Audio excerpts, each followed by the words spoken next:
जनपद में मैं था। गौतम बुद्ध नगर जनपद में मैंने देश की सबसे बड़ी रोबोटिक फैक्ट्री का उद्घाटन किया है और उत्तर प्रदेश के ही हमारे नौजवान उस रोबोटिक फैक्ट्री में कोई पॉलिटेक्निक पास किया था, किसी ने उत्तर प्रदेश के अंदर ही डिग्री ली और बीटेक की डिग्री लेने के बाद फिर वहां कार्य कर रहा है। बहुत सारे लड़के वहां इंटर्नशिप की योजना के साथ जुड़े हैं और मैं आप सबसे कहूंगा, इंटर्नशिप की स्कीम, सीएम इंटर्नशिप और पीएम इंटर्नशिप की स्कीम हम लोगों ने इस समय जारी की है। हमारा प्रयास है 7.5 लाख नए जॉब हम इंटर्नशिप के माध्यम से क्रिएट करेंगे। इस मामले में हमारे उद्यमी आगे आए। हमारे एमएसएमई उद्यमियों ने बड़ा योगदान दिया। हमें जब कोरोना जैसी महामारी हमारे सामने आई थी, हमने उस समय कहा था हम उद्योग बंद नहीं होने देंगे, जो सप्लाई चेन हम लगातार बनाए रखेंगे। हमने कोविड हेल्प डेस्क बनाए, हमने वहां पर अन्य सुविधाएं देने में योगदान दिया। परिणाम था जब 40 लाख कामगार और श्रमिक उत्तर प्रदेश वापस आए थे, उनकी हमने स्किल मैपिंग करवा करके और स्किल मैपिंग कराने के बाद फिर मैंने आह्वान किया था उस समय एमएसएमई विभाग से कि यह व्यक्ति बेरोजगार न रहने पाए। हमने पहले 15 दिन के लिए उनको राशन की सुविधा दी, राशन कार्ड भी बनवाए, लेकिन साथ साथ ये व्यवस्था दी कि जो व्यक्ति कार्य करना चाहेगा उसके लिए कार्य की कमी नहीं रहनी चाहिए। और मुझे प्रसन्नता है, लगभग हर यूनिट ने 1 या 2 लोगों को अपने यहां रख करके एक भी व्यक्ति को बेरोजगार नहीं रहने दिया और उत्तर प्रदेश के अंदर ही 40 लाख लोगों को समाहित करके उनके हाथों को काम दिया। इसलिए एमएसएमई यूनिट की बड़ी भूमिका हो सकती है। घर के अंदर लोग काम करते हैं। अगर आप लखनऊ की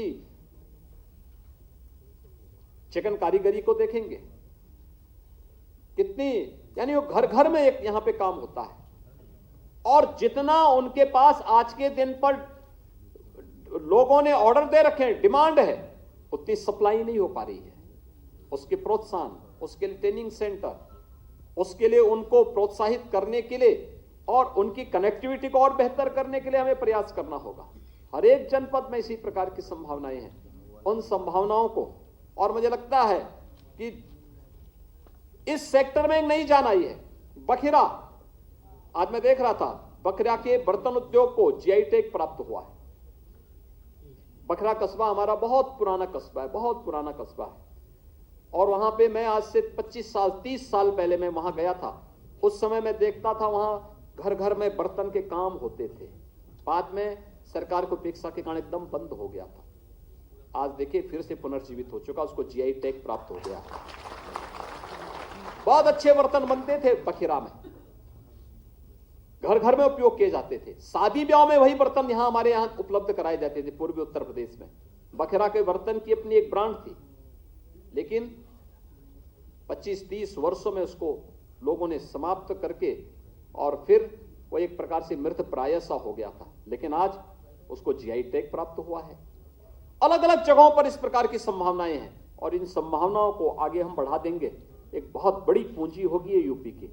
और मेरा मानना है कि औद्योगिक निवेश के साथ साथ एमएसएमई सेक्टर को भी बूस्टअप करके, एग्रीकल्चर के साथ साथ इसे भी हम आगे बढ़ा करके उत्तर प्रदेश की इकोनॉमी को एक समय सीमा के अंदर $1 ट्रिलियन की इकोनॉमी बनाने में योगदान देंगे और एमएसएमई सेक्टर इसमें एक बड़ी भूमिका का निर्वहन करेगा। इस विश्वास के साथ आज मुझे प्रसन्नता है कि आज हमने कई कार्यक्रम यहाँ पर 2 खादी भवन के भी यहाँ पर उद्घाटन किए, जिसमें खादी और ग्रामोद्योग विभाग के द्वारा गोबर गैस आधारित बायोगैस प्लांट और ऊनी धागा उत्पाद केंद्र का भी लोकार्पण आज किया गया है। इसके साथ ही यहां पर एक लघु फिल्म भी प्रदर्शित हुई है, जो सितंबर माह में 21 से 25 सितंबर